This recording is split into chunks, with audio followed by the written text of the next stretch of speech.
Iniciamos acá en Democracia, en CNN Chile, la conversación con el panel. Les presento a Joan McDonald, para quienes no la conocen, arquitecta, urbanista, especialista en vivienda, primera subsecretaria del ramo tras el retorno a la democracia, primera mujer, y además primera mujer en obtener el Premio Nacional de Urbanismo el año 2022. Bienvenida, Joan, muchas gracias por estar con nosotros. Y también nos acompaña Roberto González, psicólogo, doctor en psicología, académico de la Universidad Católica, investigador principal del COES, el Centro de Estudios para la Cohesión Social. Gracias, Roberto, por estar con nosotros. Muchas gracias, Carola, por la invitación. Quisiera partir preguntándoles, es una pregunta grande, pero nos encantan las preguntas grandes a nosotros acá, y después vamos de a poquito achicando. ¿De qué manera el barrio en que vivimos condiciona nuestra valoración de lo público y de la democracia en última instancia? Roberto. Bueno, el barrio, de la experiencia de las personas en el espacio donde nosotros tenemos la posibilidad de desenvolvernos en múltiples dimensiones, desde el contacto que tenemos con nuestros vecinos, con nuestras autoridades locales, con las personas que necesitan ayuda, por ejemplo, cuando quieren impulsar proyectos que son de interés común, en torno a una plaza, un área verde. Hay muchos momentos en que los vecinos pueden tener un rol más activo y acercarse a esta idea de expresar sus visiones, sus posturas y tomar posición frente a temas que son de alto impacto para la vida de ellos. Entonces, el barrio, de hecho, es un tema que lo hemos ido incorporando cada vez más en los estudios que conectamos en las ciencias sociales con el mundo del urbanismo, de la arquitectura, porque muchas veces las disciplinas no hemos hecho esa integración que es tan necesaria. Es ahí donde empezamos a construir los lazos, los vínculos que finalmente nos generan mucha satisfacción en la vida. Por eso los barrios tienen un significado no solo social, también es psicológico desde el punto de vista de la satisfacción que produce. Por eso a uno les gusta, se identifica con el barrio. Obviamente no todos los barrios tienen las condiciones que promueven eso, pero gran parte de la gente valora sus barrios, porque ahí tienen parte importante de su vida. Joan, los barrios van cambiando también, porque yo tengo la suerte de vivir más de 50 años en el mismo barrio, en la misma vivienda. Y he visto como a medida que el contexto también cambia el barrio y a su vez la gente, y de arriba y de abajo, de alguna forma van cambiando las condiciones. Recuerdo con nitidez las grandes etapas de nuestra historia y cómo las viví en el barrio, y también cómo cambiaron las personas que vivían en el barrio. Ahora somos más viejos todos. Antes era un tema de cómo criar a tus hijos y cómo ver que lo único que querían llegar a la plaza a andar en bicicleta. Ahora son otros los temas. Y entonces te va dando una sensación muy clara de lo que es, digamos, el vivir en la ciudad. Una ciudad que tiene esas dimensiones, esas escalas distintas de interacción que son tan importantes para completarte como individuo, la sensación de pertenencia, de identidad, la cohesión, los conflictos que son importantísimos, ¿no? Entre vecinos a veces, porque el perro de uno le mordió al del frente, en fin, todas esas situaciones como una escuela un poco de aprender a tener una vida ciudadana adecuada, y yo creo que eso es bien importante. Claro, en otras situaciones puede ser más duro. En los campamentos, por ejemplo, la gente, la verdad es que tienen barrios menos equipados probablemente, más urgencias, pero al mismo tiempo las casitas son tan chicas que la gran parte de la vida diaria se da también en el barrio, ¿no? Y esa es una de nuestras grandes heridas, podríamos decir, ¿cierto? Que no es solo una realidad chilena, es más bien latinoamericana, y es la gran brecha que hay en la calidad y en el acceso a la vivienda. ¿Cómo afecta esta desigualdad y esta brecha en el tipo de lugares que habitamos los ciudadanos de un mismo país, de una misma ciudad? ¿Cómo afecta a la cohesión social, Roberto? Sin duda tiene mucha importancia, porque justamente los barrios que son más vulnerables, que tienen más problemas de seguridad, por ejemplo, que hoy día, bueno, todo el tiempo los medios de comunicación nos están recordando la importancia que tiene generar mecanismos de resguardo de la seguridad de las personas en aquellos barrios donde hay más vulnerabilidad, las personas se inhiben de interactuar a ciertas horas, por ejemplo, por el temor de que les pase algo. Por tanto, el barrio tiene un rol muy importante. Cuando nosotros hablamos de cohesión, hablamos de 3 grandes pilares. El sentido de pertenencia, que es donde uno se sitúa, por eso la identificación es tan relevante. La calidad de los vínculos, la segunda dimensión, cómo me relaciono con otro, el tema de la confianza, confiar en los vecinos cuando uno tiene una necesidad y pueda encontrar ayuda y soporte en los vecinos que conforman una red como social muy relevante para las personas. Y lo tercero es la dimensión de la solidaridad, el bien común. Si uno piensa, esas 3 dimensiones están en juego permanentemente en los barrios. Los barrios tienen mejores condiciones para acomodar y las personas puedan sentirse más cohesionadas en la medida que se siente parte de un barrio, porque cuando tú te percibes e identificas con un barrio, lo cuidas más, te importa lo que le pasa a tus vecinos. Si un vecino tiene un problema también, entre comillas, es un problema tuyo, creas conductas solidarias, muchas veces orientadas a resolver problemas que afectan a la comunidad. Hoy día lo vemos, por ejemplo, en los temas del cuidado del medio ambiente. Y son temas de alto interés de la gente. Cuando tú empiezas a aprender a reciclar, por ejemplo, porque los barrios que han permitido o que promueven eso, estimulan a que la gente se preocupe del interés de cómo lidiar con los residuos de las familias. Entonces, la pertenencia y la calidad de los vínculos, que es clave. Si uno no confía en sus vecinos, nunca va a interactuar con ellos.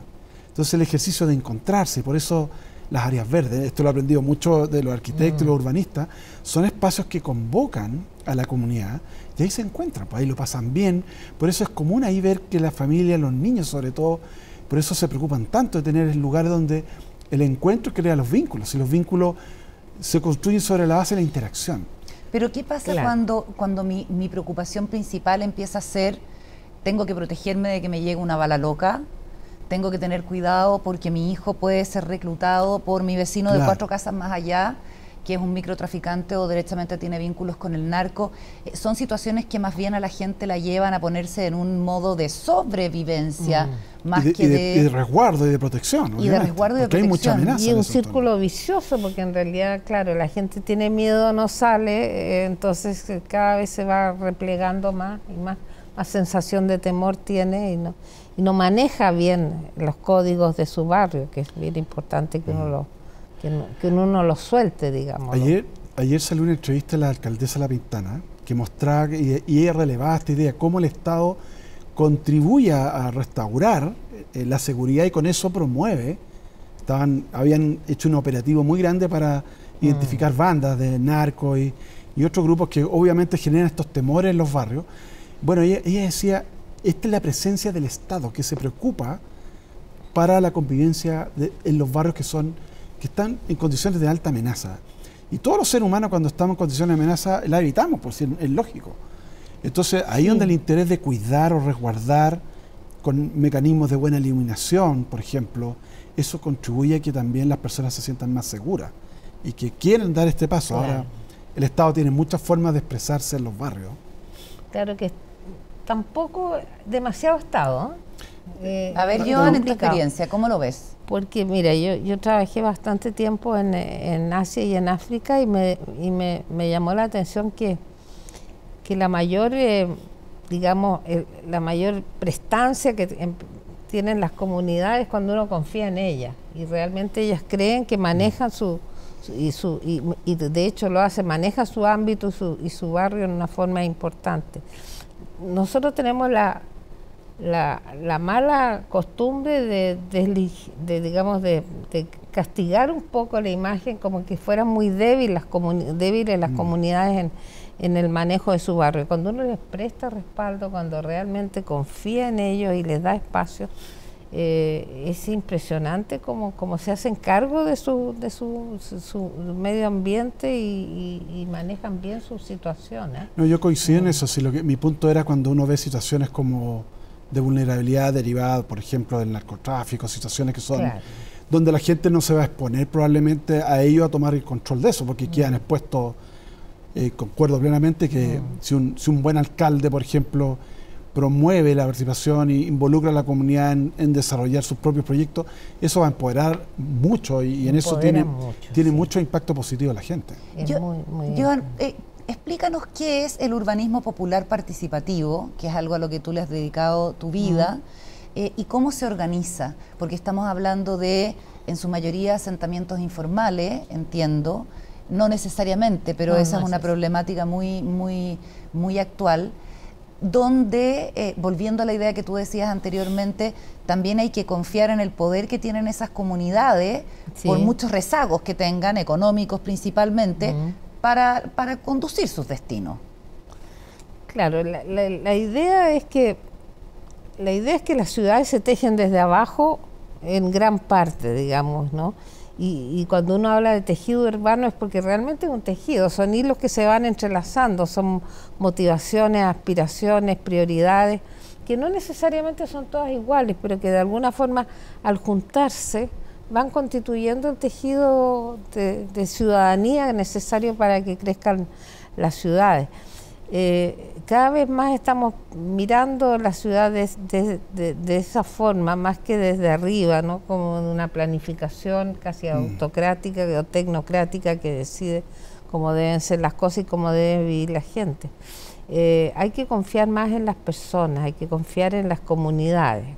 Los procesos colectivos son muy importantes para ir formando ciudades y barrios realmente más democráticos y más firmes que lo que uno puede armarlo simplemente mirando desde abajo, ¿no? Y desde la política pública lo que se busca es paliar el déficit de vivienda y entregarle viviendas dignas a las personas, pero tú defiendes también la idea de la autoconstrucción como manifestación de la dignidad humana. ¿Por qué no profundizas un poco en eso y qué rol puede tener ahí la política pública, el Estado? Claro, es que los pobres hace tiempo se han dado cuenta de que esta idea de que algún día el sistema formal va a ser capaz de darles viviendas a todos y resolverles sus problemas es una falacia. Y que si ellos no se mueven y no se ponen las pilas para resolver sus problemas, es muy probable que pasen toda su vida esperando que les llegue. Con los déficits habitacionales que tenemos en la historia. Habitacional, claro, y de urbano también, ¿no?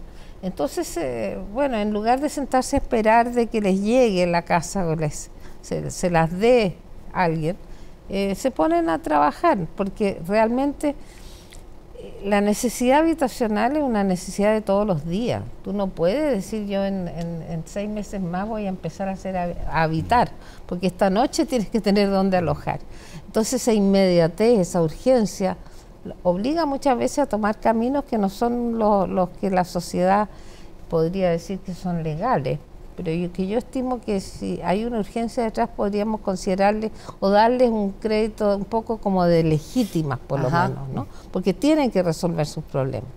Ahora, ahí hay dos posiciones, o se sigue insistiendo de que el sistema formal de las políticas va a poder reemplazar toda esta especie de autoconstrucción precaria que son los campamentos, o nos ponemos las pilas y trabajamos con ellos para que entre los dos sectores podamos ir avanzando más rápido, ¿no? Yo pienso que ese camino es mucho más realista y es lo que a la gente le gustaría, es lo que hemos hecho antes, ¿no? Muchas veces con entregando materiales, ayudando a resolver ciertos problemas. Hay temas que no van a poder resolver, como es el acceso a la infraestructura de agua y alcantarillado, etcétera, que tiene que hacerlo el Estado. Pero hay muchas otras cosas que el Estado podría ahorrar sus pesitos y dedicarse a otras cosas y dejarlos que lo haga la gente, ¿no? Interesante. Roberto, tú decíamos eres psicólogo, te has dedicado a la psicología política, social, has hecho una investigación sobre los movimientos sociales también, y quisiera que nos fuéramos para allá pensando en lo muy politizados que han estado estos últimos años y la cantidad de causas que la gente abraza. La causa de la vivienda es una constante, que se expresó también entre quienes se manifestaban para el estallido social.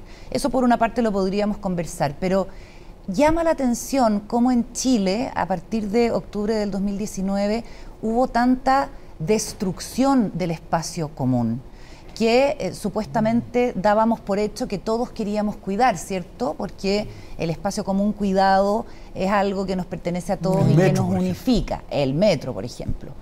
¿Cómo te explicas tú la respuesta violenta contra estos bienes que son comunes que vimos a partir del estallido? Es un tema muy interesante que ha estado en la discusión no solo en Chile. Uno lo ha visto en varios países que cuando vienen estos estallidos sociales de grandes volúmenes de personas, reaccionan contra elementos que simbolizan desarrollo, movimientos, instituciones y trasladan el malestar expresado en la destrucción de mobiliario, bienes públicos, porque las personas cuando están inmersos en la situación no están pensando que es particularmente eso, sino que lo actúan de manera bastante motivados o guiadas por lo que está ocurriendo en la situación. Ahora, lo que llamó la atención en el metro fue que hubiese sido sistemático y en muchas estaciones en paralelo. Y eso hizo cambiar la interpretación más común de un estallido, como que pierde el descontrol. Y eso hizo instalar la sospecha que esto tenía una acción mucho más organizada. Porque la probabilidad de que hubieran ocurrido, si no me falla la memoria, eran 75 estaciones que fueron destruidas, de un total de 120 o 130 estaciones, es un volumen muy grande, y ocurrieron en paralelo, en varios sectores de la sociedad. Lo terrible, que además eso ocurre en los contextos donde normalmente había más vulnerabilidad, en los barrios que el metro era un elemento, de paso a lo que hablábamos, el metro es un tremendo instrumento público de cohesión social, porque facilita el acceso a los barrios, crea condiciones de conexión muy fuerte con la comunidad. Bueno, en esos barrios donde se produce esa mayor destrucción, lo que terminó ocurriendo es que esas personas ahora dependían de otro tipo de transporte para poder llegar a sus trabajos o regresar a su hogar. O sea, se le aumentaron los problemas sociales. Ahora, la explicación es más compleja, porque obviamente un estallido que pierde el control, como ocurrió en esos días, estaba muy alimentada también por una sensación muy fuerte de inequidad, de mucho malestar. Nosotros hemos levantado datos por año que muestran los bajos niveles de confianza contra todas las instituciones que uno normalmente le entregó o eran depositarios de la confianza. El Estado en sí mismo, la seguridad, el sistema político, el Parlamento, claro, los sistemas de justicia. Las personas en ese entorno empiezan literalmente a perder la esperanza. Y cuando hay, sumado a eso, hay mucho malestar, mucha rabia, claro, pero también al mismo tiempo un contexto adverso, donde hay mucho endeudamiento, por ejemplo. Todos los datos nos mostraban mucho problema también con entidades que cometieron situaciones, las hemos visto mucho tiempo, de mal uso de recursos públicos, de abuso, claro, abuso de poder. Entonces esa mezcla finalmente termina siendo una combinación muy negativa que energiza conductas de este tipo. Y se han observado en muchos países como reacción frente a una adversidad, a mucha incertidumbre, temor. Entonces, bueno, los seres humanos en esos contextos podemos llegar a hacer cosas tan drásticas. Yo creo que ninguna de esas personas estaba necesariamente pensando que estaba destruyendo un bien público en ese momento, pero se vieron inmersos con una fuerte influencia social de lo que está dado en ese contexto que llevaron a producir esos daños. Joan, ¿cómo lo viste tú? Sí, yo pienso, mira, siento que hace mucho tiempo que nosotros a las personas, es decir, el fraccionamiento que ha habido en la ciudad, la fragmentación, digamos, en espacios realmente, en diferencias odiosas entre ciertos espacios, ciertos barrios en que hay un nivel determinado y la gente vive muy cómodamente y otros barrios en que realmente las carencias son muchas. Ha llegado un punto en que ya no se sostiene, que ya la gente dice, bueno, hay que terminar con esto, ¿no? A eso se suma que siempre pienso yo que las comunidades pobres nosotros las hemos mirado un poco, las hemos calificado y medido desde fuera. Nunca nos hemos dado el trabajo de mirarlas desde ellas mismas. Y yo creo que esa sensación de que la gente no... Que siente la comunidad, que siente la persona en el campamento, de que realmente él no le importa, sino que es analizado en la prensa, en todos lados, pero realmente nadie le ha preguntado, ¿no? Puede llegar a producir mucha rabia. Yo me recuerdo, ponte tú, en Tailandia, que las comunidades pedían, vayan a vernos, siéntense con nosotros, lleguen un día, pero lleguen en micro, digamos, no en sus autos, y se sientan con nosotros, almuercen con nosotros, conózcannos, es una realidad tan desconocida a esta altura que pese a todos los estudios de pobreza, uno realmente se abisma lo poco que refleja la realidad de los pobres mismos. Yo estuve en un estudio, ponte tú, en que se analizaron las líneas de pobreza desde las propias comunidades. Y eran totalmente distintas las conclusiones a lo que estamos operando. O sea, realmente nosotros tenemos una actitud casi muy despectiva respecto a la capacidad de la... Entonces ahí está minimizada la posibilidad de embarcar a la gente en un proyecto de ciudad que realmente sea valioso y constructivo. Siempre los tratamos un poco como que nosotros tenemos que decir lo que hay que hacer. Y yo creo que eso se resiente mucho de parte de los grupos pobres. Necesitan tener voz realmente y decir, bueno, nosotros queremos arreglar, empezando por nuestros barrios de esta forma y no de la forma que piensa el Estado en este caso, ¿no? Hay una dimensión que no mencioné. Mucho de los escalamientos de estos conflictos también tiene que ver con la manera como se manejan. La discusión de cómo se abordó desde el punto de vista del control policial, esto se ha estudiado mucho en el mundo, puede también, sin darse cuenta, inducir el escalamiento, porque la gente percibe que la represión a una protesta, por ejemplo, es atentar contra los objetivos legítimos que persigue la protesta. Y esa protesta legitima el uso de la violencia como una respuesta al control del orden público que ejerce, por ejemplo, la policía.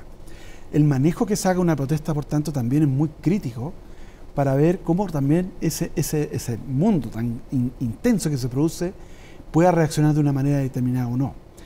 Doy un ejemplo, por ejemplo, en Inglaterra, donde se ha investigado mucho esto, la policía por años tenía los conflictos en el manejo de las barras bravas y se enfrascaban en unos conflictos que se incendiaba, se quemaba, se destruía, todo lo que estaba ahí. La policía cambió la estrategia de entender la dinámica que se daba entre quienes protestaban y ellos cómo ejercían el control público y bajaron de manera sustantiva los hechos de violencia. Del escalamiento de la violencia como una manera de responder a la forma en que la policía abordaba esto. Entonces aquí hay mucho que aprender también de factores que pueden incidir y sacar un poco la idea que la gente tiene como esta maldad, sino que más bien es un fenómeno bien social, es un evento muy social, de muchas influencias que concurren en el momento. Y es una dinámica, hay que entenderlo así, para poder abordarlo. Yo creo que la gente lo que reclama es que los consideren ciudadanos igual que el resto, ¿no? Y una forma de hacerse presente son estos estallidos pero realmente detrás de todo esto yo siento muy fuertemente que hay un clamor de eso. Ya no nos traten como ciudadanos de segunda. De segunda, sino que realmente metámonos la ciudad es de todos, ¿no? Y las capacidades que hay, por ejemplo, en el sector informal, en los campamentos, que sean los campamentos. Fíjate que la respuesta del gobierno a los campamentos más o menos va a tomar, con suerte, 2/3 de la gente que está, de los que están en campamento. O 1/3, perdón.